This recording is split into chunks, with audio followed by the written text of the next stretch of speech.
ശീതകാല അത്ഭുതം. ക്രിസ്മസിന്റെ ഒരു ശൈത്യകാല രാത്രിയിൽ ബൊഹീമിയയിലെ രാജാവായ വെൻസ്ലാവസ് തന്റെ കൊട്ടാരജനക്കൽ നിന്ന് പുറത്തേക്ക് നോക്കിയപ്പോൾ കനത്ത മഞ്ഞുവീഴ്ചയിലും കാറ്റിലും തീക്കായി വിറക് ശേഖരിക്കുന്ന ഒരു ദരിദ്രനെ കണ്ടു.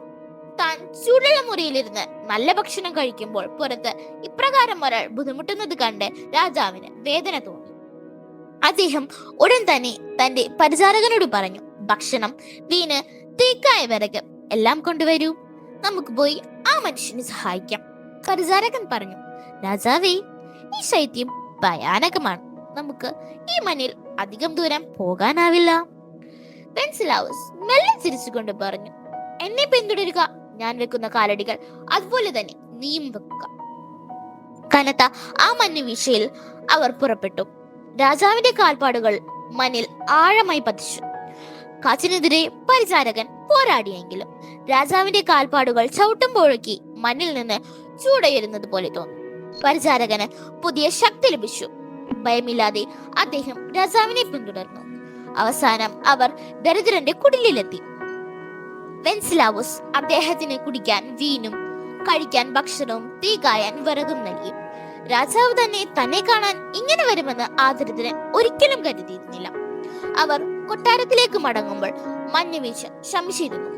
തലമുറകളായി ജനങ്ങൾ ഈ രാജാവിന്റെ കരുണയും ഈ ശീതകാല അത്ഭുതത്തിന്റെയും രാജാവിന്റെ കാൽപ്പാടുകളിൽ നിന്നുയർന്ന ആ അത്ഭുത ചൂടിനെ കുറിച്ചും സംസാരിക്കുന്നു. പ്രിയ കുട്ടികളെ, സെന്റ് വെൻസ്ലാവസിന്റെ കഥ നമ്മെ പഠിപ്പിക്കുന്ന യഥാർത്ഥ സ്നേഹം ധൈര്യത്തിന്റെയും ത്യാഗത്തിന്റെയും വഴി കണ്ടെത്തുമെന്നാണ്. ദരിദ്രരോടുള്ള കരുതലിന് പലപ്പോഴും അസൗകര്യത്തിലൂടെയുള്ള വഴികൾ നമുക്ക് നടക്കേണ്ടി വരും. ആ മഞ്ഞിലെ അത്ഭുതം നമ്മോട് പറയുന്നത് ക്രിസ്തുവിന്റെ പാതയിൽ നടക്കുമ്പോൾ നമുക്കുള്ളതിലധികം കരുത്ത് ലഭിക്കുമെന്നാണ്.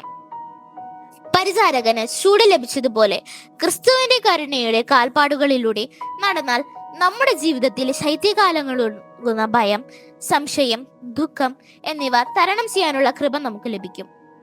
ഈ ക്രിസ്മസ് കാലത്ത് നമുക്ക് കണ്ണുകൾ തുറന്ന് പുറത്തേക്ക് നോക്കാം. ആരെങ്കിലും ബുദ്ധിമുട്ടുന്നുണ്ടോ? ആരെങ്കിലും ശാരീരികമായി മാനസികമായി വേദനിക്കുന്നുണ്ടോ?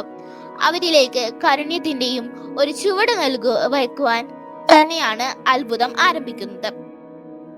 ചെറുതായെങ്കിലും നമ്മൾ ചെയ്യുന്ന ഓരോ ദാനപ്രവൃത്തികളും, ഒരു സന്ദർശനം, ഒരു നേരത്തെ ഭക്ഷണം, മൃദുവായ ഒരു വാക്ക് എന്നിവ ഈ ലോകത്തിലെ ശൈത്യകാലത്തിൽ ക്രിസ്തുവിന്റെ ചൂടായി തീരുന്ന പുണ്യപ്രവർത്തികളാണ്.